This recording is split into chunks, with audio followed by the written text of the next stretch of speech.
Number 381। कोशिश कर रहे हैं।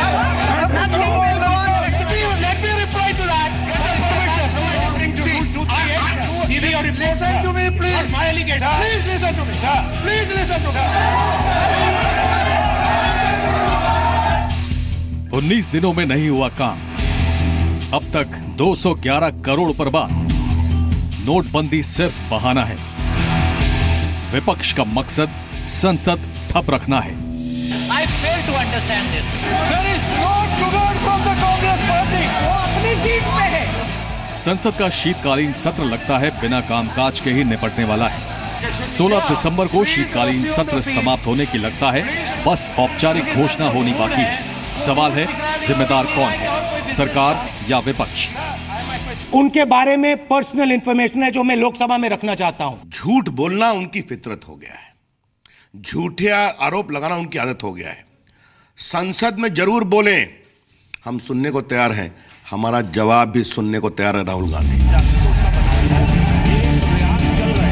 एक दूसरे पर आरोपों के तीर चल रहे हैं, एक दूसरे को जिम्मेदार ठहराया जा रहा है और इस बीच आंकड़ा कहता है कि जनता के 211 करोड़ माननीयों ने संसद की कार्यवाही पर फूंक डाले और वो भी बिना कामकाज के। तो क्या विंटर सेशन वॉश आउट होने वाला है?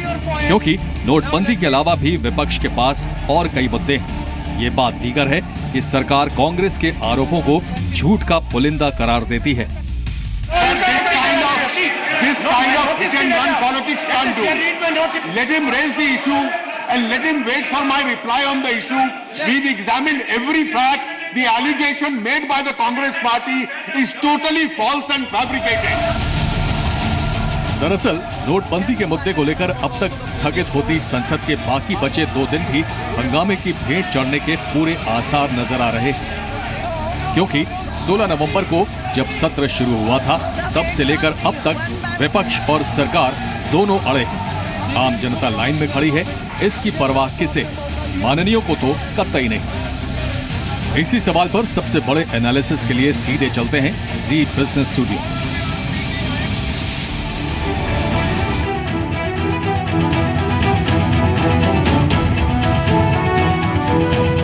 नमस्कार, मैं हूं गौरव अग्रवाल। संसद का विंटर सेशन यानी शीतकालीन सत्र 16 दिसंबर को खत्म हो रहा है, लेकिन कामकाज के नाम पर संसद में अब तक हुआ है तो सिर्फ हंगामा। सरकार और विपक्ष सड़क पर संसद चलाने की अपील कर रहे हैं। दोनों कह रहे हैं कि उन्हें बोलने नहीं दिया जाता। सवाल है, संसद में बहस से उन्हें कौन रोक रहा है? अपनी जिद छोड़कर क्या सरकार और विपक्ष बहस नहीं कर सकते, आम लोगों की बात नहीं कर सकते? लेकिन माननीयों को कौन मनाएगा? बिना कामकाज के संसद ठप होने का इतिहास लगता है एक बार फिर दोहराने जा रहा है। और यही है इस वक्त की big story, big debate, winter session wash out. इस सत्र में बहुत कुछ बड़े काम हो सकते थे जो नहीं हो पाए, इसी पर बात करेंगे। मेरे साथ एक बहुत ही बड़ा पैनल है और लगभग हर बड़ी पार्टी के नेता हमने इस पैनल में रखने की कोशिश की है। Prem Shukla spokes person BJP मेरे साथ इस पैनल में है। अभय दुबे है स्पोक्स पर्सन कांग्रेस इस पैनल में। मेरे साथ उदय प्रताप सिंह है स्पोक्स पर्सन एनसीपी। मेरे साथ ऋतु सिंह है spokes person leader BSP. Somnath Singh Roy है मेरे साथ टीएमसी सपोर्टर। जीसी मल्होत्रा साहब हैं फॉर्मर जनरल सेक्रेटरी हैं लोकसभा के। उनसे हम लोकसभा और राज्य संसद की कार्यवाही के बारे में बात करेंगे, मौजूदा हालात में जो कुछ हो रहा है उसके बारे में बात करेंगे। और शाहिद सिद्दीकी सीनियर जर्नलिस्ट, जिनको अच्छा खासा अनुभव है देश की राजनीति का, संसद की कार्यवाही के बारे में पूछेंगे और उसके अलावा भी जो देश की राजनीति में हो रहा है उसके बारे में उनसे पूछेंगे। उनसे आप सभी लोगों का स्वागत है। लेकिन सबसे पहले प्रेम शुक्ला मैं आपके पास आऊंगा और प्रेम शुक्ला के साथ मैं जाऊंगा, लेकिन उससे पहले विपक्ष की एक राय ले लेते हैं। और विपक्ष की राय लेने के लिए सबसे पहले मैं अभय दुबे आपके पास आऊंगा। अभय दुबे, 1 या 2 दिन और बचा है संसद की कार्यवाही, संसद की शीतकालीन सत्र को खत्म होने में। और अभय दुबे, आपको क्या लगता है, मैं विपक्ष और पक्ष की छोड़ दीजिए बात, आपको क्या लगता है क्या संसद की कार्यवाही सही तरीके से इस सत्र में चली? गौरव जी, देखिए, obstructionism is a part of legitimate parliamentary tactics. Not allowing parliament to function is a form of democracy like others. ये स्टेटमेंट हमारे नहीं है, ये बयान है तत्कालीन नेता प्रतिपक्ष अरुण जेटली साहब के और सुषमा स्वराज जी के। तो ये लगातार 50-60 वर्षों में भारतीय जनता पार्टी का इस संसदीय परंपरा में स्वभाव ही ये बन गया है चाहे वो सत्ता पक्ष में हो या विपक्ष में हो, पार्लियामेंट नहीं चलने देने का। और प्रामाणिक रूप से इन्हीं के पार्टी के शीर्षस्थ नेता लाल कृष्ण आडवाणी जी ने अपने पार्लियामेंट्री अफेयर मिनिस्टर को चेताया भी कि क्यों आप जिम्मेदार हैं पार्लियामेंट नहीं चलने देने के। आपने कहा 211 करोड़ रुपए गौरव जी स्वाह हो गए। हम चर्चा करना चाहते थे जो ट्रांजैक्शन कॉस्ट इस डिमोनेटाइजेशन की 1,28,000 करोड़ रुपए है जो देश को नुकसान हुआ।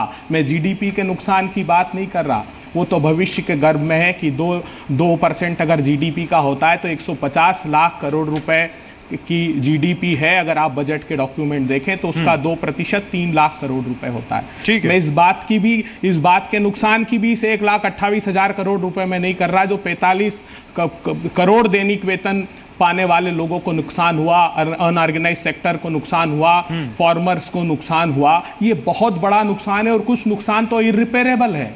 जो 800 घंटों से देश बैंकों की कतार में खड़ा है, क्या प्रधानमंत्री जी के पास 8 घंटे भी नहीं है कि उनकी वेदना को सुन ले और अपनी प्रतिक्रिया दे दे? यही तो हम मांग कर रहे थे।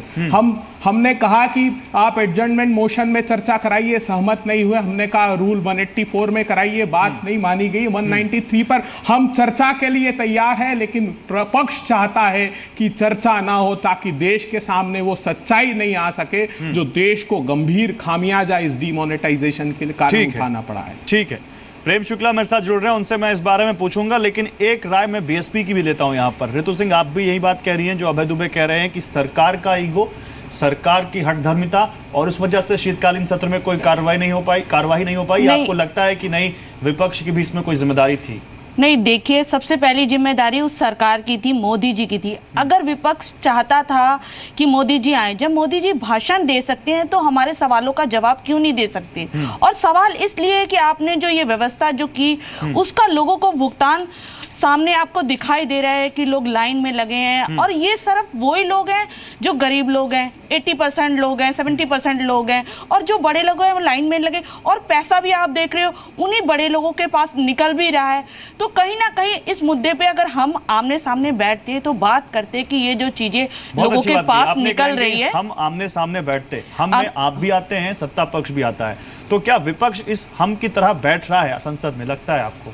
नहीं, तो जब मोदी जी आते ही नहीं, वो क्यों नहीं सुनना चाहते, क्यों नहीं जवाब दे? क्या वो डरते हैं? क्या वो भाषण जब वो देते हैं तो बिंदास बोलते हैं, लोगों को लगता है कि यार इनसे अच्छा तो कोई भाषण दे ही नहीं सकता। लेकिन फिर क्या मुझे ऐसा लगता है क्या वो रटा रटाया भाषण बोलते हैं जो आज हमारी बात का जवाब देने के लिए वो सामने ही नहीं आते?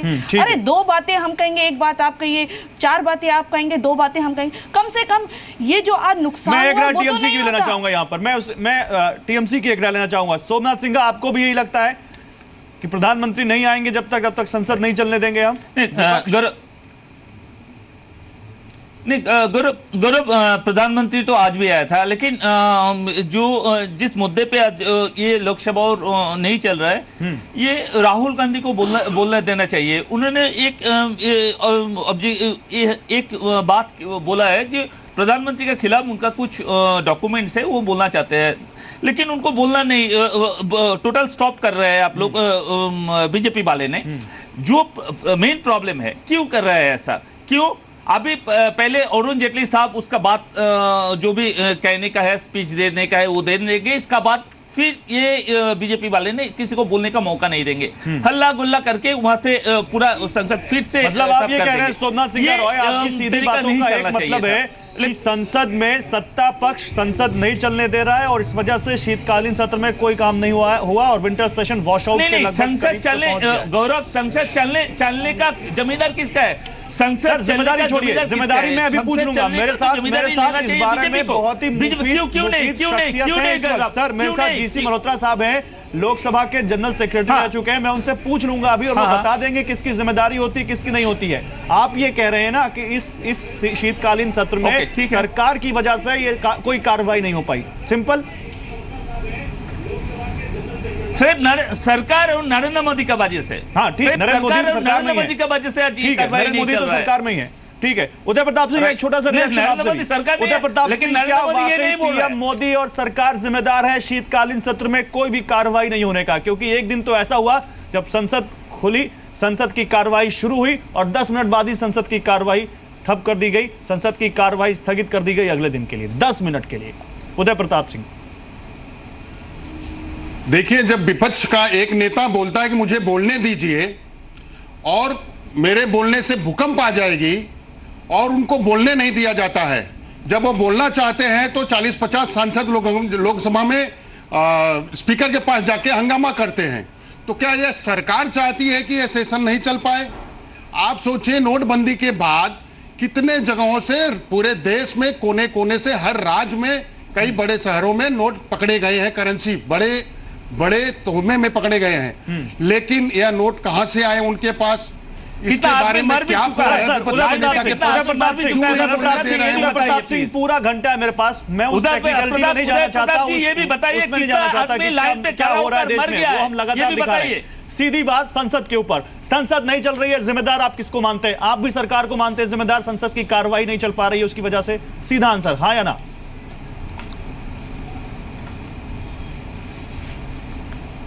उदय प्रताप सिंह, आप तक मेरी आवाज आ रही है? हाँ जी। संसद की कार्रवाई नहीं चल पा रही है, इसके लिए कौन जिम्मेदार? सरकार, विपक्ष या दोनों?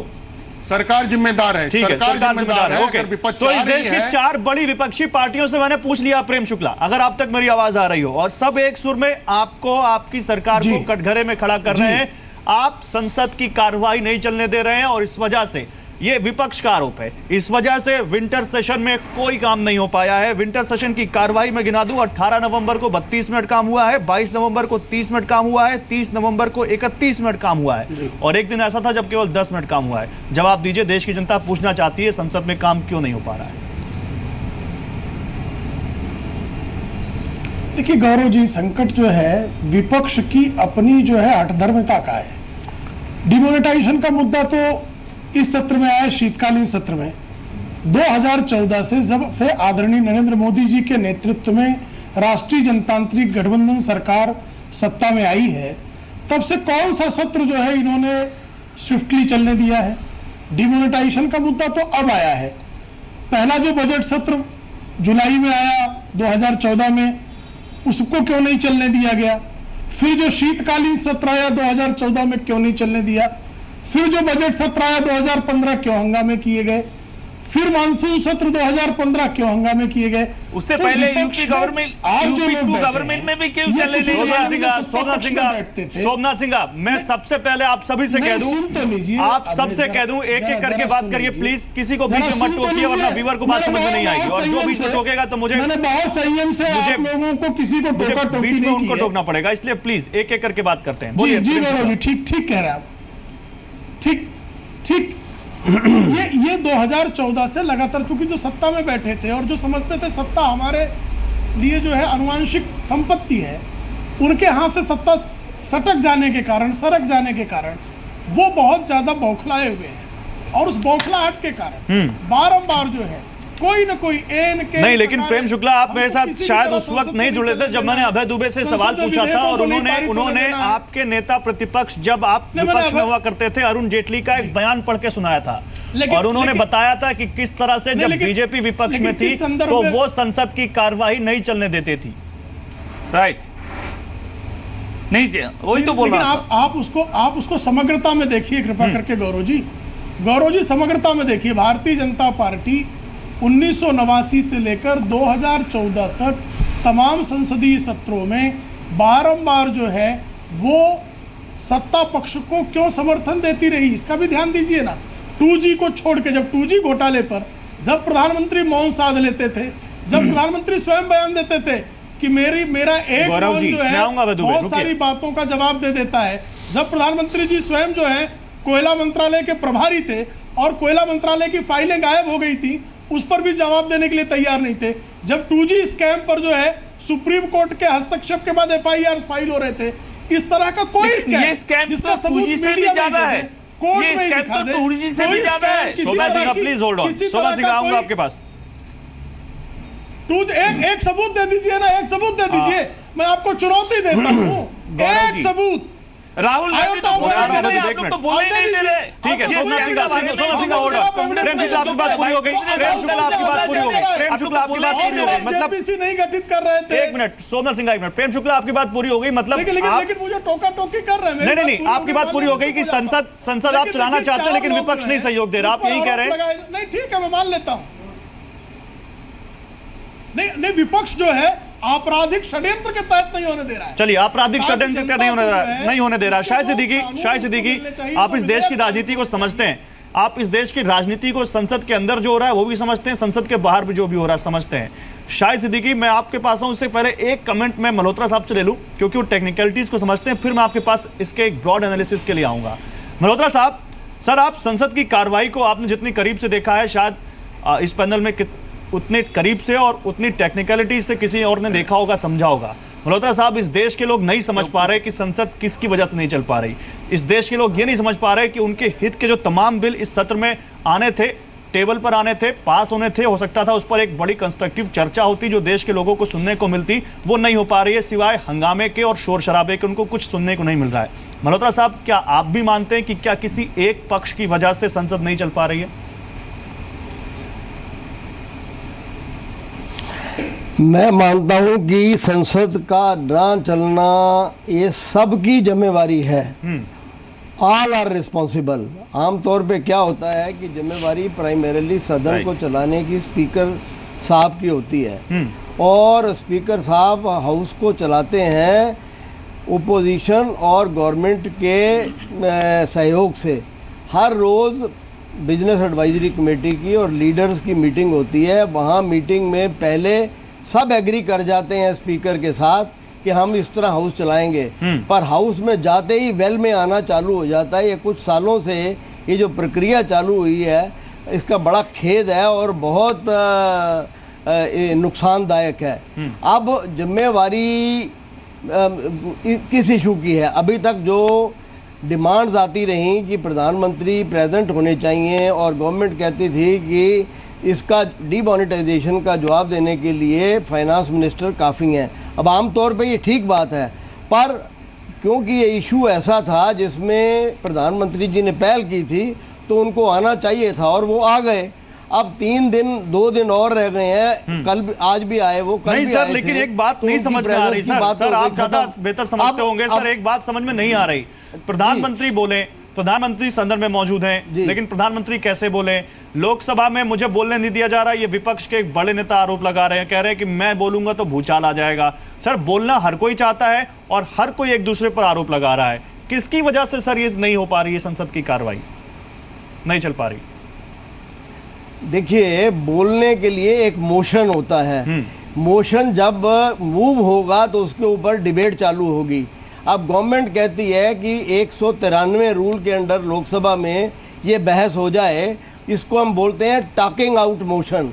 सब ने बोल दिया और बाद में रिप्लाई दे दिया या इंटरवीन कर दिया प्राइम मिनिस्टर ने, फाइनेंस मिनिस्टर साहब ने इसको रिप्लाई कर दिया। ओपोजिशन चाहती है और हमेशा ये से रहा है कि ओपोजिशन चाहती है कि इसके ऊपर वोटिंग हो ताकि ओपोजिशन पार्टियां आपस में यूनाइट हो जाएं। अगर सहयोगी पार्टियां गवर्नमेंट की हैं तो उनमें कुछ फिशर्स क्रिएट हो जाए, विरोधाभास क्रिएट हो जाए, तो वो आमतौर पे ये चाहते हैं कि वोटिंग वाले मोशन पे हो जाए। मैं नहीं समझता कि जब गवर्नमेंट के पास इतनी अच्छी मेजॉरिटी है और पर्टिकुलरली अगर मोशन इस बात के ऊपर आएगा कि डीमोनेटाइजेशन एज ए प्रिंसिपल ठीक है या नहीं, तो कौन ओपोजिशन पार्टी भी इसको अपोज कर पाएगी। तो इसलिए वोटिंग के ऊपर भी अगर डिस्कशन हो जाती है तो गवर्नमेंट को मानने में इसको एतराज नहीं होना चाहिए, क्योंकि ये अगर अब नोटबंदी के ऊपर अब एग्री नहीं करते कि ये नहीं होना चाहिए, तो जो अभी तक आज तक कह रहे थे कि ये अच्छा फैसला है डीमोनेटाइजेशन का, इससे उलट हो जाएगा। अच्छा। इसलिए मोशन जो 2 चीजों के ऊपर ही आ सकता है, एक कि डीमोनेटाइजेशन अच्छी पॉलिसी नहीं है और 2 कि इसके लिए प्लानिंग प्रॉपरली नहीं की, हार्डशिप हुई है। अब इसके ऊपर तो हो सकता है कि प्लानिंग प्रॉपरली नहीं की गई, वो वोट आए, पर फिर भी गवर्नमेंट के पास मेजॉरिटी है और मोशन किस तरीके की आए उसको एडिट करने की पावर स्पीकर के पास है। स्पीकर महोदया जिस तरह का मोशन होगा उसको ड्राफ्ट करेंगी, वो ही आएगा। तो बातचीत तभी चालू होगी, बोलने का मौका तभी मिलेगा जब कोई एक कदम मोशन पीछे आएगा। हटेगा। वेल ऑफ द हाउस में जाके थोड़ी बोला जा सकता है। ठीक है, ये बड़ी अच्छी बात आपने कही कि वेल ऑफ द हाउस में शोर होता है, बोला नहीं जाता है, बोला जाता है अपनी सीट से और सबकी सहमति से। लेकिन शाहिद सिद्दीकी लगता नहीं है कि जो कुछ संसद में दिख रहा है वही एक बड़ा कारण है। शाहिद सिद्दीकी, क्या वाकई आपको भी लगता है कि संसद ना चलने के पीछे यही एक कारण है कि पक्ष और विपक्ष एक दूसरे को बोलने नहीं देना चाहते, या शाहिद सिद्दीकी आपको लगता है कि इसके पीछे कुछ और भी सियासत है जो देश की जनता के सामने आनी चाहिए और कहीं ना कहीं ये सियासत सारी पार्टियां खेल रही हैं? नहीं, बड़ा दुर्भाग्यपूर्ण है कि पिछले 15-20 साल से ये आहिस्ता आहिस्ता ये माहौल बन गया है कि संसद को डिबेट का प्लेटफॉर्म नहीं समझा जाता, संसद को प्रोटेस्ट का प्लेटफॉर्म समझा जाता है। जो काम सड़क पे होना चाहिए था वो आज संसद में हो रहा है। तो दिक्कत क्या हो रही है कि इसके लिए दोनों तरफ से जिम्मेदार है, सारी पॉलिटिकल पार्टियां जिम्मेदार हैं। जब बीजेपी अपोजिशन में थी, जैसा कि आपने अभी कोट किया था, तो अरुण जेटली जी कहते थे, सुषमा स्वराज जी कहती थी कि ये इसको चलने ना देना हमारी डेमोक्रेटिक जो परंपरा है उसका एक हिस्सा है, ये हमारा एक तरह का हथियार है, राजनीतिक हथियार है कि हम चलने ना दें। अब वही हथियार इस्तेमाल कर रही है अपोजिशन जब ये सत्ता में है। तो ये जब पार्टियां अपोजिशन में होती हैं तो उनको ये एहसास नहीं होता कि कल को हमें सत्ता में आना है, कल को हमारे साथ भी ऐसा होगा। तो आज हम उस स्थिति में आ गए हैं कि तो मतलब यही है फिर शाहिद सिद्दीकी साहब की जो बीजेपी ने किया वही कांग्रेस कर रही है और बदला निकाल रही है टिट फॉर टैट। तो फिर तो यही है कि देश की जनता के बारे में कोई नहीं सोच रहा। मुझे बात करने दीजिए पूरी। गौरव जी बोलिए, शाहिद सिद्दीकी साहब बोलिए, अपनी बात कंप्लीट कीजिए। हाँ, मैं ये कह रहा हूं कि इसको तोड़ना पड़ेगा अगर हमें लोग पार्लियामेंट्री डेमोक्रेसी को जिंदा रखना है, इसको चलाना है। और एक कहीं गड़बड़ ये भी हो गई है कि स्पीकर की जो एक इज्जत और सम्मान होता था वो आज खत्म हो गया है। अगर स्पीकर अपने फीट पे होता था, स्पीकर अगर खड़ा हो जाता था तो फिर कोई हंगामा नहीं रहता था, सब जगह अपनी जगह बैठ जाते थे, कोई शोर नहीं मचाता था। आज वो सम्मान और इज्जत स्पीकर की भी नहीं रह गई है। तो इसमें कहीं इंटरवीन करना पड़ेगा इस देश के बुद्धिजीवियों को, इस देश के जो लोकतंत्र से प्यार करते हैं उनको, और सबको मिलकर इस तरह का कोई कैंपेन चलाना पड़ेगा सारी पार्टियों के खिलाफ, सारे राजनीतिक दलों के खिलाफ कि इसको बंद करो। ये पार्लियामेंट डिबेट के लिए, पार्लियामेंट कानून बनाने के लिए, पार्लियामेंट देश के सामने पॉलिसीज लाने के लिए है, पार्लियामेंट हंगामा करने के लिए और एक दूसरे को नीचा दिखाने के लिए नहीं है। क्योंकि अभी क्या हो रहा है कि जिम्मेदार दोनों हैं, जो रूलिंग पार्टी है, जैसा कि मल्होत्रा साहब ने कहा, इनको वोटिंग करानी चाहिए। ठीक है सर, आपकी इसी बात को लेकर जाते हैं, अब डिबेट है, आपकी इसी बात को लेकर आगे बढ़ाते हैं। इस सारी हालात में जी आपकी इसी बात को आगे बढ़ाते हैं। शाहिद साहब, मल्होत्रा साहब की बात को लेते हुए, आपकी बात को लेते हुए, अभय दुबे आपने सुना होगा, मेरे ख्याल से शाहिद सिद्दीकी और मल्होत्रा साहब को आप किसी पॉलिटिकल पार्टी से नहीं जोड़ सकते। और उनका साफ कहना है, दोनों का अच्छा अपना अनुभव है और दोनों का साफ कहना है कि आप भी उतने ही बड़े स्टेक होल्डर है जितने स्टेक होल्डर इस देश की सरकार है संसद में। और अभय दुबे, मैं आपको एक आंकड़ा देता हूं। अभय दुबे, मेरे पास जो आंकड़ा है उसके मुताबिक लोकसभा और राज्यसभा अभी तक नहीं चल पाए 19 दिन और 200 करोड़ रुपए से ज्यादा उस वजह से खर्च हुए, जो अनप्रोडक्टिव रहा, बिल्कुल भी कोई काम नहीं आया सिवाय एक बिल के पास होने के। और अगर वो डीमोनेटाइजेशन के बाद देखें, हालिया आंकड़े देखें और उनको उन आंकड़ों में डालें जिसमें 2,500 प्रतिदिन एक आदमी एटीएम से विड्रॉ कर सकता है या 2.5 लाख रुपए एक शादी के लिए मिलता है, तो हजारों शादियां और हजारों या लाखों लोगों को कैश मिल जाता। अभय दुबे, तो अभय दुबे ये माने कि लोग तो परेशान हैं ही, लेकिन संसद में नेताओं ने और जनप्रतिनिधियों ने काम ना करके लोगों की परेशानी को और बढ़ाया ही है। देखिए गौरव जी, दोनों विद्वत जन हैं जिन लोगों ने अपनी राय रखी है, मगर शाहिद सिद्दीकी साहब के स्मृति पटलों को चिन्हित कर दूं, अगर 13वीं लोकसभा को वो देखेंगे जब हम प्रतिपक्ष में थे तब 91% काम हुआ था गौरव। और आप जानते हैं आज़ाद भारत में सबसे वर्स्ट किसी का अगर परफॉर्मेंस है तो वो प्रतिपक्ष के रूप में और सत्ता पक्ष के रूप में भारतीय जनता पार्टी का है। 328 बिल थे हमारी 15th लोकसभा में से, जिसमें से सिर्फ 179 पास हुए और 68 तो लैप्स हो गए, जिसमें जीएसटी भी था। अब बात आती है कि जैसा सरकार को समझना चाहिए, अभी हमारे विधि विशेषज्ञ साहब ने बताया। नहीं तो वो आरोप आप पे क्यों ना है अभय दुबे, आपने बीजेपी की सरकारों के संसद की कार्रवाई को सबसे वर्स्ट बता दिया, तो वो आरोप आप पे क्यों ना है कि आप ही चलने नहीं दे रहे? मैंने तो आपको गिनाया कि कितने करोड़ों रुपए बर्बाद हो गए जो आम जनता के फायदे में आ सकते थे। नहीं, हम गौरव जी किस पर बात करना चाहते थे? हम इस पर बात करना चाहते थे, आपने हजारों शादियों का जिक्र किया या लोगों का, हम वही तो कह रहे थे। आप समझिए ट्रांजैक्शन कॉस्ट का अर्थ ये है कि सिर्फ 50 दिन में ये जो डिमोनेटाइजेशन है इसमें 1,28,000 करोड़, और ये मैं नहीं कह रहा हूँ, centre for monitoring Indian economy ने डिटेल दिया है उनका कि उसकी करेंसी की प्रिंटिंग कॉस्ट क्या है, बैंक का इंफ्रास्ट्रक्चर जो यूज हुआ, लोग जो कतार में खड़े हैं, सिर्फ इसकी कॉस्ट। हम इस पर चर्चा करना चाहते थे, लेकिन रिस्पॉन्सिबिलिटी सरकार की थी। सरकार अगर मानस बना ले कि संसद नहीं चलने देना है, क्योंकि प्रेम शुक्ला जी के वक्तव्य को अगर आप याद करें तो जब विजय माल्या का विषय हुआ, ललित मोदी का हुआ, लैंड एक्विजिशन का बिल का मामला हुआ, सरकार हर मुसीबत का समाधान सोचती है डिस्ट्रप्शन, क्योंकि इनके व्यवहार में ही है, ये प्रतिपक्ष में हो या सत्ता में। जैसे अभी वो मैं सवाल पूछूंगा प्रेम शुक्ला से, अभय दुबे मैं वो सवाल प्रेम शुक्ला के पास लेके जाऊंगा, लेकिन आप मेरे सवालों का जवाब नहीं दे रहे। आपने सुना दिया कि सबसे वर्स्ट इस सरकार में कार्रवाई रही संसद की। सर, आपके एक नेता हैं, उनका भी रिकॉर्ड दिखा ले संसदीय कार्रवाई में हिस्सा लेने का, तो वो भी वर्स्ट की कैटेगरी में ही आता है। तो ये सवाल छोड़ दीजिए, सवाल है कि आप नहीं, देखिए आप गौरव जी, बैठकर काम करते, इंडिविजुअली काम करते सर, तो मैं तो उनको भी कटघरे में खड़ा कर रहा हूं, आप दोनों बोल रहा हूं, आप दोनों मिलकर काम करते हैं, यानी पूरे संसद में सत्ता पक्ष और विपक्ष मिल बैठकर काम करता, तो इस देश की जनता की भलाई के लिए कुछ निकलता। मैं आपको बिल गिना सकता हूं जो बिल इस सेशन में आने थे, नहीं आ पाए। हम तत्पर और तैयार हैं। मैंने कहा कि कैसे हम यही तो एक्सपोज करना चाहते थे। राहुल जी ने जो भ्रष्टाचार का मुद्दा उठाया वो तो है ही, लेकिन हम देश को यही बताना चाहते थे कि जब 1700 करोड़ नोट आपने पीसेस 500 के और 685 करोड़ नोट आपने 1000 के प्रचलन से बाहर किए, करेंसी इन सर्कुलेशन से, तो उनकी प्रिंटिंग में 8 माह का समय लगेगा। प्रधानमंत्री कह रहे हैं 50। ये सवाल संसद में क्यों नहीं पूछा आपने?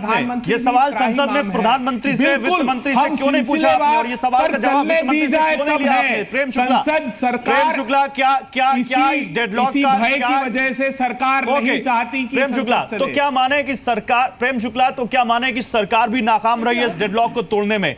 वाकई जिम्मेदारी सरकार की भी है। आपके संसदीय कार्य जो मंत्री हैं उनको भी विपक्ष से बात करनी चाहिए, क्यों नहीं डेडलॉक टूट रहा है?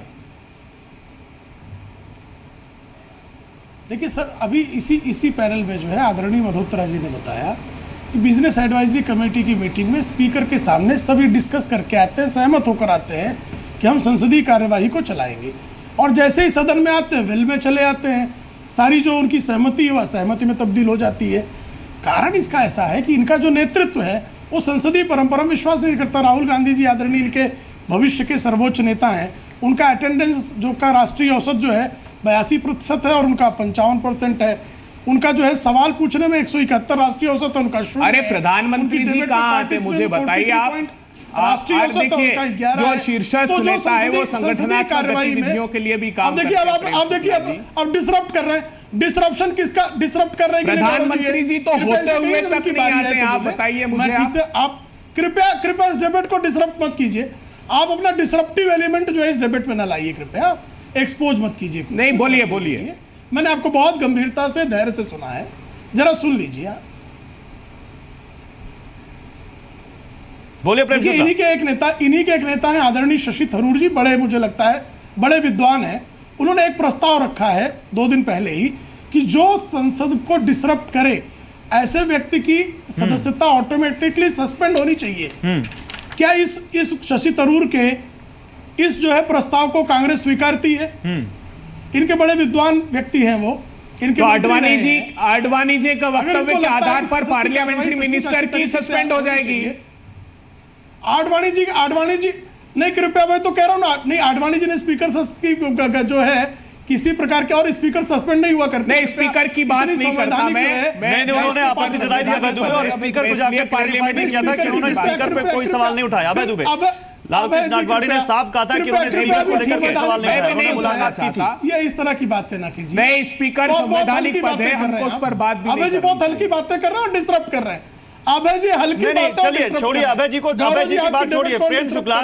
प्रेम शुक्ला क्यों नहीं आप 193 के तहत, क्यों नहीं आप 56 के तहत वोट बहस करा लेते हैं? कम से कम डेडलॉक तो टूटेगा। आपके पास तो एब्सोल्यूट मेजॉरिटी है, आपके पास तो 300 से ज्यादा सीटें गठबंधन में, किस बात की दिक्कत आ रही है? लेकिन 193 में डिबेट में आप नहीं कृपा करके बताइए ना, 193 मोशन में डिबेट करने में समस्या क्या है? इसका सवाल का जवाब दे दे रहा कोई कांग्रेस का। क्या समस्या अभय दुबे? इसमें क्या समस्या? अभय दुबे क्या समस्या है? सदन में जो है वार्ता नहीं होगी, हमने क्या उसको उसका गौरव जी नहीं होगा? हमने तो हारेगी नहीं? देखिए हम नहीं शुक्ला, प्रेम शुक्ला जी, हमने 56 के बाद एडजमेंट मोशन के बाद 184 का प्रस्ताव रखा।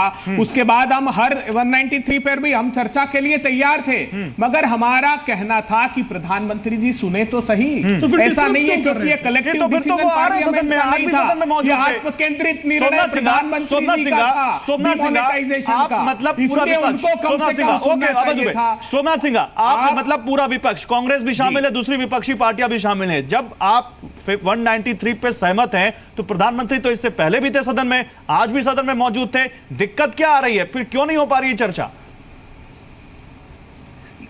नहीं एक्चुअली नरेंद्र मोदी, अरुण जेटली साहब, इन लोगों तो अब बोलने का कुछ नहीं है, जो भी कहने का था वो तो बाहर बता ही दिया। नरेंद्र मोदी ने पूरा देश को बना दिया जवान है। अरुण जेटली ने बताया जाओ कार लेकर पेट्रोल पंप पे जाओ, 1000 रुपया का पेट्रोल खरीदो और 7 रुपया 50 पैसा घर पे लेकर जाओ, ये तो बता दिया। अभी तो सुनने का टाइम है, सुनना चाहिए। राहुल गांधी जी जो बोल रहा है उसको सुनना चाहिए, हमारा सुदीप बंदोपाध्याय जी ने जो बोल रहा है ये तो सुनना चाहिए। अरे तो आप संसद तो चलने दीजिए, बिल्कुल सुनना चाहिए, लेकिन आप संसद तो चलने दीजिए। जो भी कहने का नरेंद्र मोदी जी और अरुण जेटली साहब का जो भी कहने का है वो तो बता दिया। नहीं, सिर्फ एक ही बात नहीं बताया, संसद तो चलने दीजिए। 125 आदमी मर गया लाइन पे, इसका जिम्मेदारी कौन है? ये नरेंद्र मोदी जी ने नहीं बताया, अरुण जेटली और बीजेपी वाले ने नहीं बताया, बस और सब कुछ आंसर वो लोग बता दिया। अभी आके तो सुनना चाहिए। नरेंद्र मोदी जी का सुनने का टाइम नहीं है, सिर्फ बोलने का है। बिकॉज आप लोग वेरी नाइस स्पोक्स पर्सन। नहीं, सोमनाथ सिंह, मुझे एक बात समझाइए, लेकिन उनका बोलने का इतना झूठ, आज तक कोई भी प्राइम मिनिस्टर इंडिया में नहीं आया जो इतना झूठ बोल के पूरा आवाज में गुमराह करते हैं। निर्दोषों की हत्या कर दी जाती है, प्राइम मिनिस्टर सामूहिक नरसंहार होता है, उसकी जिम्मेदार कौन है? कौन सा? अरे ये नरसंहार करके गुजरात में नरेंद्र मोदी ने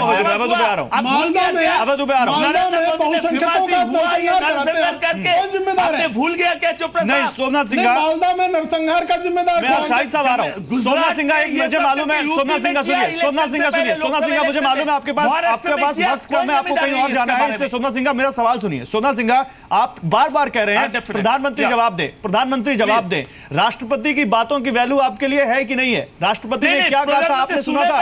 महामहिम राष्ट्रपति ने क्या कहा था? सोमनाथ सिंह, महामहिम राष्ट्रपति ने क्या कहा था? अल्पमत के लोग बहुमत वालों का मुंह बंद कर रहे हैं, अल्पमत वाले वेल में आते हैं, नारेबाजी करते हैं और ऐसे हालात पैदा कर देते हैं कि कार्यवाही स्थगित करने के अलावा कोई विकल्प नहीं होता। ये महामहिम राष्ट्रपति का कहा हुआ बयान है, इसका क्या मतलब समझते हैं आप? गौरव जी, महामहिम राष्ट्रपति जी को हम लोग सबसे सम्मान करता हूं, लेकिन एक बात है, फिर लेकिन लगा देते हैं इसमें। सुप्रीम कोर्ट किसी को फांसी का ऑर्डर देते हैं तो एक मिनट, सुप्रीम कोर्ट किसी का फांसी का ऑर्डर देते हैं तो राष्ट्रपति जी उसको माफ भी कर सकते हैं। इसका मतलब ये नहीं है सुप्रीम कोर्ट झूठ है। यहाँ पर अपोजिशन वाले ने मैं कह रहा है, इसका मतलब ये नहीं है अपोजिशन वाले झूठ और सच तो जनता तय करेगी, झूठ और सच तो जनता तय करेगी, लेकिन कम से कम जनता पे ये इंप्रेशन ना जाए कि आप लोग जनता के लिए काम नहीं करना चाहते। शायद सिद्दीकी झूठ है। अभय दुबे, वेलकम टू यू।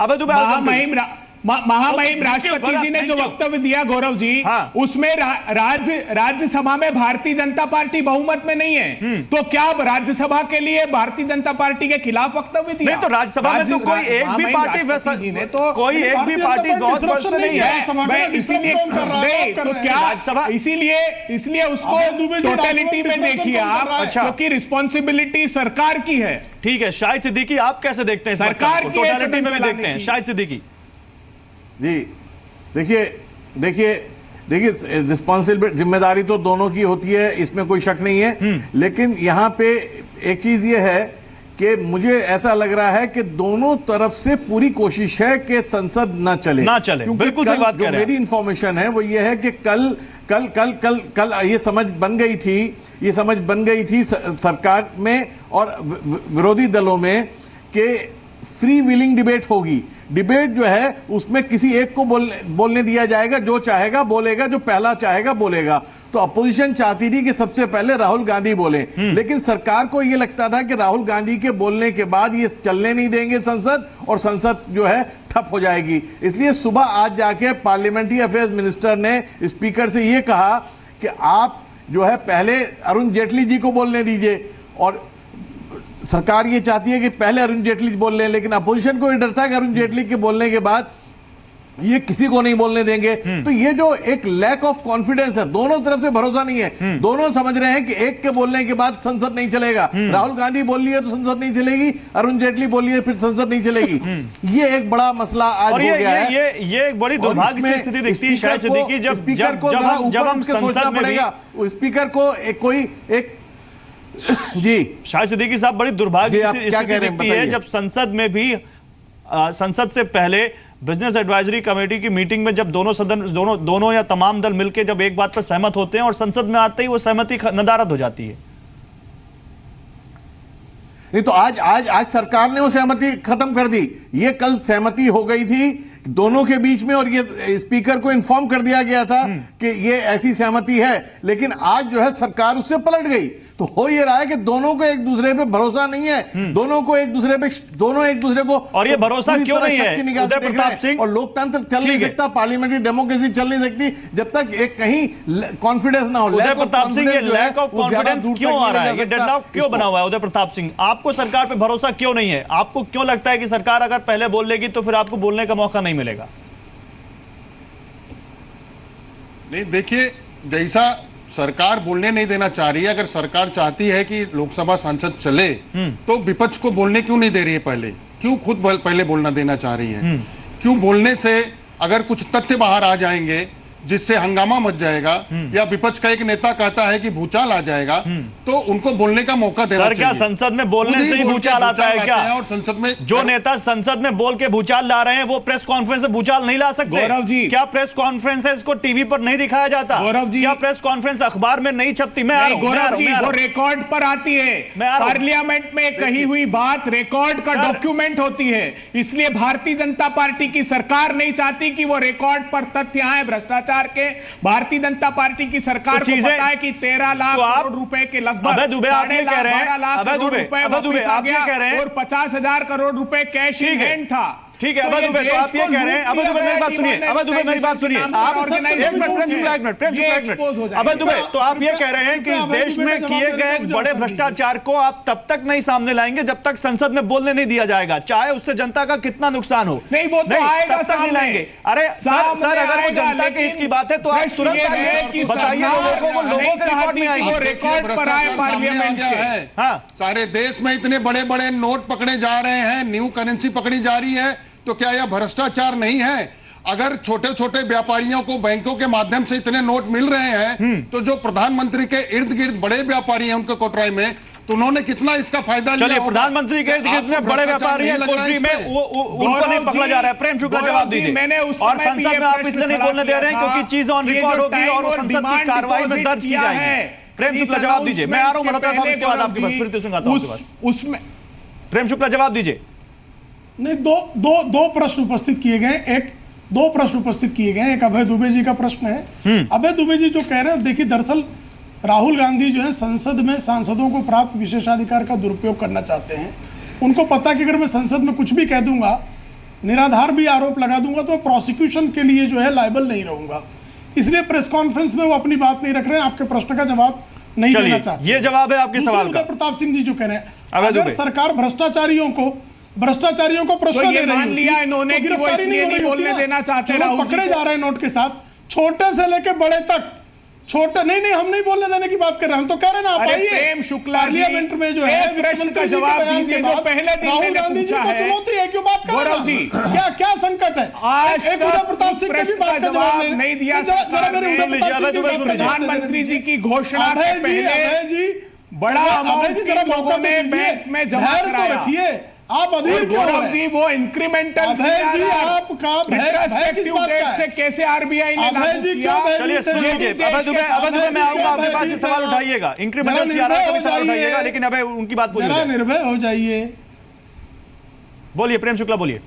देखिए उदय प्रताप सिंह ने एक मुद्दा उठाया कि नोट पकड़ी जा रही है।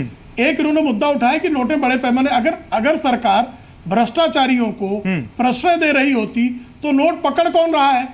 सरकार के लोग ही पकड़ रहे हैं ना। जो भी कोई इस तरह के जमाखोरी में पकड़ा जा रहा है उसमें से किसी का भी, सिद्धारमैया मुख्यमंत्री हैं कर्नाटक में, उनका सहायक बड़े पैमाने पर नोटों के साथ पकड़ा गया। कांग्रेस ने आज तक क्यों कार्रवाई सिद्धारमैया पर नहीं की?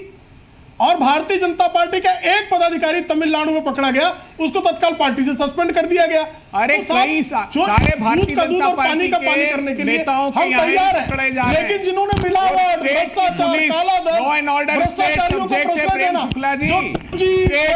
जो राज्य सरकार है फिर चिल्ला रहे हैं, मदद के बगैर पकड़ा नहीं जा सकता। फिर चिल्ला रहे हैं आप, जरा सुन तो लीजिए। अरे तो गलत तथ्य मत आपका चेहरा रखिए, बेनकाब लॉ हो एंड चुका ऑर्डर है, स्टेट आप सब्जेक्ट भ्रष्ट है, हैं। कॉन्स्टिट्यूशन को ऑगस्टा पढ़िए तो वेस्टलैंड से सही। लेकर 2G 3G, अरे आप कोयला दाल 2,20,000 करोड़ रुपए, रिजिजू जी 450 करोड़ रुपए, छोड़िए, हम उस तरफ नहीं जाएंगे, हम उस तरफ नहीं जाएंगे। अभय दुबे और प्रेम शुक्ला हम अपनी बहस को बिल्कुल डिरेल नहीं करेंगे। अभय दुबे और प्रेम शुक्ला साहब हम अपनी बहस को बिल्कुल डिरेल नहीं करेंगे, हम संसद में रहेंगे। अभय दुबे और प्रेम शुक्ला साहब हम अपनी बहस को बिल्कुल डिरेल नहीं करेंगे। डिरेल कर रहा है अभय दुबे। नहीं, बिल्कुल नहीं, हम किसी दूसरे मुद्दे पर नहीं जाएंगे। Prem Shukla, okay, you made your point, I will come to you. ये सुन नहीं पा रहे। ओके, मैं आपके पास आऊंगा, लेकिन मल्होत्रा साहब आपके पास आऊं उससे पहले ऋतु सिंह एक सवाल आपसे, और मैं चाहूंगा कि बड़ी ईमानदारी से, जैसा कि आप अभी तक जवाब देती रही हैं, दीजिएगा कि आपको लगता नहीं कि इस देश की संसद को चलना चाहिए था, और चाहे विपक्ष अपनी जिद पर अड़ा हो चाहे पक्ष, उन दोनों को अपनी जिद छोड़नी चाहिए थी? नहीं, बिल्कुल आपने सही कहा। विपक्ष मतलब जो भी हम अड़े हुए हैं वो गलत चीज है, क्योंकि उससे नुकसान जो हो रहा है वो जनता को हो रहा है। और वाकई कुछ ऐसे मुद्दे थे जो पास होने थे जिससे लोगों को फायदा होता। लेकिन बीजेपी के प्रवक्ता आप देखिए, हमेशा हम एक दूसरे पे ब्लेम लगा रहे हैं। अगर हम सब लोग एक दूसरे पे ब्लेम, हम इसका सलूशन लगा रही हैं। हाँ, वही मैं कह रही हूँ, तो आप भी कर रही हैं, ब्लेम कर रहे हैं ना, तो मैं ये चाहती हूँ कि इसका सलूशन निकलना चाहिए। हमें आमने सामने बैठ के इन बातों को करना चाहिए। देखिए अब इतना आपने देखा, इतना पैसा निकल रहा है, बहुत सारी अभी शादियां इनके बीजेपी के लोगों में हुई, इतना पैसा खर्च के, अगर ये सारा पैसा एटीएमओ में भरा जाता, लोगों को मिलता, तो चीजें आसान नहीं हो जाती हैं। जो आज ये नहीं, तो ये जो 200 करोड़ जो 200 करोड़ जो नहीं 200 करोड़ जो खर्च हुआ संसद की कार्रवाई में, वो भरा जाता तो वो भी उसका भी पैसा। आपको लगता नहीं लोगों का भरोसा अब टूट रहा है संसद की कार्रवाई? तो वो इसीलिए टूट रहे हैं ना, क्योंकि ये आमने सामने बैठ के बात, ये हम सोल्यूशन नहीं निकालना चाहते। हम एक दूसरे पे ब्लेम लगाना चाहते हैं। हम मोदी जी ये नहीं चाहते कि ठीक है, आप देखिए 2 दिन 4 दिन हो गए थे, ठीक है, आपने एक घर का बड़ा मुखिया जब होता है वो हमारे एक मुखिया है, हम उनका परिवार है, तो कम से कम अपने परिवार की बात सुननी चाहिए ना। क्यों नहीं सुनना चाहते हैं? क्यों नहीं तुम बात का जवाब देना चाहते? अरे 10 बातें होंगी, लेकिन आप सोल्यूशन निकालना ही नहीं चाहते। आप चाहते हैं कि आपको डर लग रहा है कि व्यवस्था हमसे गलत हो गया, ये हमने नोटबंदी का काम किया, ये गलत है, लेकिन आप सोल्यूशन इसलिए नहीं मैं सोल्यूशन की तरफ ही बढ़ता हूं। मल्होत्रा साहब आप इतने एक्सपीरियंस्ड हैं, संसद की कार्रवाई आपने नीति देखी है। मैं एक बार फिर से दर्शकों को बता दूं कि मल्होत्रा साहब लोकसभा के फॉर्मर जनरल सेक्रेटरी हैं। मल्होत्रा साहब, 2 सवाल हैं, मैं चाहूंगा आप दोनों का आंसर करें। मल्होत्रा साहब, इस देश के लोग और जो टीवी के उस पार हमारा व्यूअर बैठा है, उनको यह बताइए कि संसद की कार्रवाई अगर सुचारू रूप से चलती, यानी 16 तारीख से 16 नवंबर से जब से संसद सत्र शुरू हुआ तब से अभी तक चलता, तो कितना काम जो होता वो कितना जनता के हित में होता? और मल्होत्रा साहब, दूसरा सवाल कि ये डेडलॉक आपने इससे पहले भी देखे होंगे संसद में, आपको कोई उम्मीद दिखती है कि ये डेडलॉक आने वाले सत्र में टूटेगा, या इसी तरह जैसे शीतकालीन सत्र तो बिल्कुल खत्म हो चुका है, दूसरे जो सत्र आने वाले हैं, बजट सत्र जो आने वाला है, उसमें भी यही हंगामा रहेगा?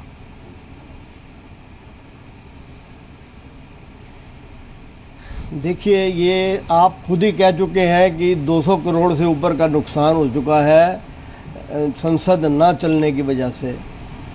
कितने इम्पोर्टेंट बिल जीएसटी के और दूसरे 10-12 बिल जो लंबित पड़े हुए हैं वो पास नहीं हो पाए। कई डिस्कशंस अब हम दिखा रहे हैं वो बिल, हम दिखाएंगे फिर से अपने दर्शकों को, प्लीज दिखाइए वो बिल जो इस बार शीतकालीन सत्र में आने थे। जी सर, बोलिए आप बोलिए। जी, तो वो पास नहीं हो पाए, डिस्कशंस इम्पोर्टेंट हो नहीं पाई। अनफॉर्चुनेटली ये दिन ब दिन पार्लियामेंट्री जो फंक्शनिंग है हाउस की वो लो होती जा रही है, और इसी कारण ऑनरेबल राष्ट्रपति जी ने इसके ऊपर चिंता जताई, आडवाणी जी ने भी, आदरणीय आडवाणी जी ने चिंता जताई इसके ऊपर, और अब ओपोजिशन इकट्ठा होना चाहती है रोकने के लिए। दिक्कत ये है कि रूल्स ऑफ प्रोसीजर में बहुत प्रोविजंस ऐसे हैं कि स्पीकर के पास पावर है कि जो भी वेल में आता है उसको सस्पेंड करके बाहर निकाल दिया जाए और हाउस को चलाया जाए। पर कुछ सालों से परेशानी ये हो गई है कि डिस्टर्बेंस मेंबर्स के लेवल की बजाय पार्टीज के लेवल पे होनी चालू हो गई है, और इसकी जिम्मेवारी कहीं ना कहीं पार्टी के लीडर्स को उठानी पड़ेगी। पार्टी के लीडर्स अगर चाहें तो हाउस बड़ा अच्छी तरह चल सकता है, मेंबर्स कोई भी अपनी पार्टी लीडर को डिफाई नहीं कर सकता है। इसके लिए जनता को भी होगा, अब इनको कुछ ऐसा वहम हो गया है कि शोर शराबा बीजेपी ने किया तो वो जीत के आ गए। ये नहीं कि वो घोटालों की वजह से हारे, पर वो शोर शराबे से जीत के आ गए, ऐसा वहम हो रहा है। तो जनता अगर इसका सटीक जवाब दे देगी तो अपने आप तो सर आप ये कह रहे हैं कि विपक्ष को ये वहम हो गया है कि वो शोर शराबा करके जनता का ध्यान अपनी तरफ खींच सकते हैं और इससे उनको इलेक्शन में फायदा होगा, उनको ये लग रहा है क्या? जी इसी तरह ही। और अगर ये डिबेट मान लीजिए डीमोनेटाइजेशन पे हो गई होती, अगर ये डीमोनेटाइजेशन पे डिबेट हो गई होती अच्छी तरह से, तो बड़े अच्छे सुझाव आते, अच्छे सुझाव। अभी जैसे इतने करोड़ों रुपया छापों में पकड़ा जा रहा है, अब मुझे नहीं पता लीगल क्या दिक्कत है। ये रुपया अगर इस वक्त जो लाइनों में लोग लगे हुए हैं किसी रूल के अंडर उनको दे दिया जाए तो उनकी दिक्कतें कम हो जाए। बड़े जितने भी होटल हैं, जितने भी होटल हैं बड़े बड़े, उनके वहाँ कहा जाए कि कैश पेमेंट होगी ही नहीं, आप कार्ड से पेमेंट कीजिए, ऑनलाइन पेमेंट कीजिए, टूरिज्म बताइए। अगर इतने अच्छे सुझाव इस छोटी सी बहस में आ सकते हैं तो इस देश की सबसे बड़ी पंचायत में ये सुझाव क्यों नहीं आ सकते सामने? मैं आऊं अभय दुबे, उससे पहले शाहिद सिद्दीकी से एक सवाल लेना चाहता हूं।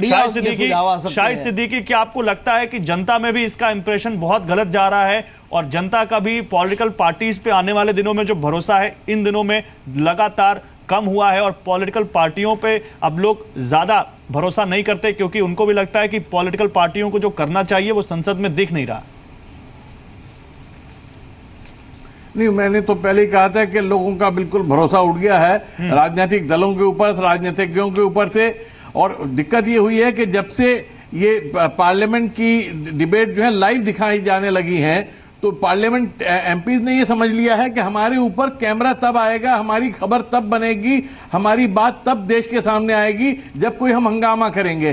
अगर खामोशी से हम डिबेट करेंगे तो कोई हमें पूछने वाला नहीं है। और ये सच भी है कि जब ईमानदारी से खामोशी से डिबेट होती है, बिल पास होते हैं, तो उसकी कोई बड़ी खबर नहीं बनती। हाँ, जब हंगामा होता है, कोई उल्टा सीधा काम वेल में आके करता है तो उसकी बड़ी खबर बन जाती है। तो ये जो एक तमाशा बन गया है पार्लियामेंट की डिबेट और पार्लियामेंट के अंदर का, ये बंद होना चाहिए। मुझे लगता है कि पार्टियों को सोचना चाहिए कि इसको लाइव डिबेट को दिखाना जो है बंद करें। क्या इससे पार्लियामेंट्री डेमोक्रेसी का नुकसान हुआ है, इसके ऊपर एक तो सोचना चाहिए। दूसरा, मेरा मानना यह है कि अपोजिशन ने अपना नुकसान किया है इस डिबेट को न करा के, क्योंकि देश बहुत दुखी है इस वक्त। ये जो डिमोनेटाइजेशन हुआ है इससे हर आदमी बहुत दुखी है, बहुत परेशान है। इस पर अगर बहस होती तो बहुत सारी चीजें सामने आती हैं जिससे सरकार कटघरे में खड़ी हो जाती, सरकार फंसने वाली थी। क्योंकि जो पकड़े जा रहे हैं, सवाल ये है कि पैसा आया कैसे उनके पास। ये जब हर आदमी, मेरे जैसा आदमी जो है वो 5-7 हजार रुपए से ऊपर नहीं हासिल कर पाता है, मैं 24,000 का चेक भेजता हूं तो मुझे 5,000 कभी 10,000 मिल जाते हैं, तो यहां पर ये लाखों करोड़ों कैसे आ रहे हैं? इसका मतलब ये है कि कहीं लूप होल है, अंदर कहीं गड़बड़ है। ये गड़बड़ सिर्फ एक कोई चोर बजारी वाला नहीं कर रहा है, गड़बड़ सरकार के अंदर से हो रही है। सोचा आपने कि जो चीज आप कर सकते थे वो अपॉर्चुनिटी आपने मिस की। सारी बातें सामने आनी चाहिए थी, लेकिन इसको सामने नहीं लाए हमारे अपोजिशन के लीडर, तो उन्होंने अपना नुकसान किया इस तरह से। और अगर अगले 2 दिन है इसमें अगर बहस कर लें तो देश उसे अप्रिशिएट करेगा। देश चाहेगा कि उनके दर्द की थोड़ी बात जो है वो पार्लियामेंट में आई, तो पार्लियामेंट देश के लोगों की तकलीफ को, दर्द को उठाने के लिए भी है, और सरकार को जवाब देना पड़ेगा इन चीजों का। अभय दुबे, सोचा आपने कि आपने एक मौका गवाया है, मौका पाया नहीं, मौका गवाया है। बहुत अच्छी बात कही सिद्दीकी साहब ने। बस इसका पहलू बिल्कुल इससे उल्टा है। सरकार यही चाहती थी। राहुल जी ने क्या प्रश्न खड़े किए? राहुल जी ने कहा कि जो 5,94,798 करोड़ रुपए के नॉन परफॉर्मिंग असेट्स है, मेरे पास सारी बैंक की लिस्ट है, कैसे रिस्ट्रक्चरिंग किया उसकी सारी सूची है। उनको फायदा पहुंचाने के लिए, कुछ हैंडफुल ऑफ पीपल को फायदा पहुंचाने के लिए ये किया गया एक आरोप।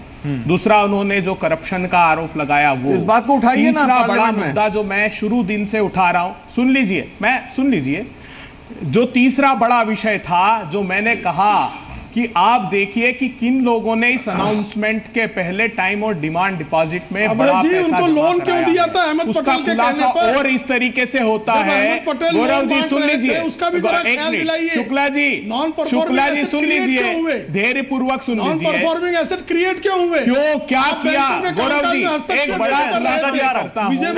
अगर आप देखिए उसको नॉन परफॉर्मिंग एसेट, अगर आप देखेंगे उसके ब्रांड को पर लोन दे, रिट्रोस्पेक्टिव इफेक्ट से इंक्रीमेंटल सीआरआर का अनाउंसमेंट किया गया। गौरव जी 16 सितंबर से 100% इंक्रीमेंटल सीआरआर का अनाउंसमेंट किया। इसका क्या अर्थ था? क्योंकि वो जानते थे कि वो सितंबर माह में जो पैसा जमा हुआ है वो इस डिमोनेटाइजेशन की प्रत्याशा में हुआ है, और इसलिए सीआरआर इंक्रीमेंटल 100%, अर्थात बैंक कोई अपना लोन या किसी प्रकार का खर्च नहीं कर सकती, 100% पैसा आरबीआई के पास होगा। ये आरबीआई को भी पता लग गया था। इसकी जांच क्यों सरकार नहीं कराती? सर, यही सारी बातें तो हम लगातार पूछ रहे हैं, शाहिद सिद्दीकी भी पूछ रहे हैं, मैं भी पूछ रहा हूं, देश की जनता भी पूछ रही है। ये सारी बातें आप संसद में करते हैं ऑन रिकॉर्ड, जैसा कि आप कह रहे हैं, तो ज्यादा अच्छा होता। विपक्षी दल सर, ये सारी बातें संसद में क्यों नहीं हो पाई? आपने मचाई और लूट की जो छूट दी, तो इसीलिए सरकार नहीं चाहती चर्चा। भ्रष्टाचारी चाहते हैं। अभय दुबे, बस टाइम खत्म हो चुका है। अभय दुबे, मेरे पास टाइम बिल्कुल खत्म हो चुका है। प्रेम शुक्ला से फाइनल कमेंट लूंगा, फिर आप। अभय दुबे, मेरे पास समय खत्म हो चुका है। अभय दुबे, समय खत्म हो चुका है। प्रेम शुक्ला, आप कुछ भी कहिए, आप अपने तर्क दीजिए, विपक्ष अपने तर्क दे, लेकिन जनता को तो दिख रहा है कि संसद में कार्यवाही नहीं हो पा रही है। आप कोई तर्क दीजिए, विपक्ष नहीं चलने दे रहा, पक्ष नहीं चलने दे रहा। 2 दिन में कुछ होगा, उम्मीद करें, या बजट सत्र भी इसी तरह, ये ट्रेलर है, बजट सत्र में पूरी फिल्म देखेगी, बजट सत्र भी इस तरह जा रहा है, क्योंकि बजट सत्र बहुत अहम होने वाला है डीमोनेटाइजेशन के बाद। संसद में स्वस्थ बहस हो, संसद में स्वस्थ बहस हो, ये पहले दिन से सत्ताधारी दल का पहले दिन से संकल्प है। लेकिन जिन लोगों ने इस देश में लूट की छूट दी थी, जिन्होंने काले धन को बढ़ावा दिया था, जिन्होंने बैंकों का दिवाला पीटा था, वो और बेनकाब हो जाएंगे इस भय से। ठीक है, फिर वही बात। बहुत शुक्रिया सर। चलिए अब देखते हैं कौन बेनकाब होता है और किसको जनता अपनाती है, देखते हैं। बहुत शुक्रिया आप सभी लोगों का। तो विंटर सेशन लगभग धुल गया है। 16 दिसंबर आखिरी दिन है और आज भी विंटर सेशन में कोई काम हुआ नहीं, और विंटर सेशन लगता है कि बिल्कुल ऐसा गया जैसे यहाँ पर सबने सोचा ही हुआ था कि इस सेशन में केवल हंगामा करना है। अब मैं किसी पार्टी का नाम नहीं लेना चाहता, जनता सब समझती है, लेकिन सवाल है कि समझने के साथ साथ आपके पास कुछ अधिकार भी हैं। उन अधिकारों का इस्तेमाल कीजिए आने वाले इलेक्शन में 2019 में, और उन अधिकारों का इस्तेमाल करके ऐसे जनप्रतिनिधियों को भेजिए, जब वो आपसे वोट मांगने आए तो उनसे पूछिए कि हमने आपको संसद में किस लिए भेजा था और आपने क्या किया। तो शायद हमारे जनप्रतिनिधि ज्यादा इस बारे में गंभीरता से सोचेंगे। बिग स्टोरी बिग डिबेट में आज बस इतना ही। आप देखते रहिए जी बिजनेस। नमस्कार।